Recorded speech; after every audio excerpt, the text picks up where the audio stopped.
ඉංග්‍රීසි බැරි නම් යකෝ දන්න සිංහලෙන් කතා කරපන්. සුරේ dad. සුරේ.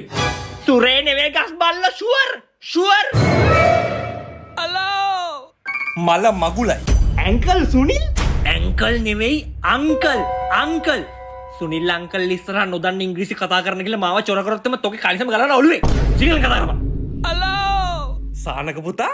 Hello uncle. Pressure two meet you. ඔයා මාව දැකලා මොකක් හරි පීඩනයකට ලක් වුණාද? ප්‍රෙෂර් යකෝ. ප්‍රෙෂර්.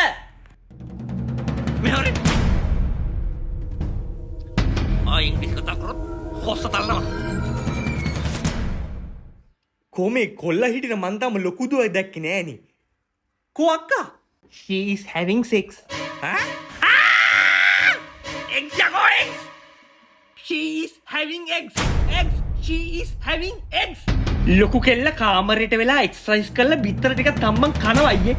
තොට මං කිව්වා නේද බලෝ දන්න සිංහලෙන් කතා කරපන් කියලා. මූ අයියා හොම්මමයි. අපේ පවුලේ රෙදි කලවනවා. අයියාගේ මගේ දුවන ලේ අපේ පරම්පරාවේ ලේ. මූ නැති බංගස්ථාන කරනවා අයියේ. එහෙම තමයි. අද වරදී හෙට වරදී. හැබැයි දවසක හොඳට ඉංග්‍රීසි කතා කරන්නේ නැද්ද පුතා? වැරදි තමයි ඉංග්‍රීසි ඉගෙන ගන්න. ඔයා මේ පිට මිනිසු කියන්නේ වහන්න එපා.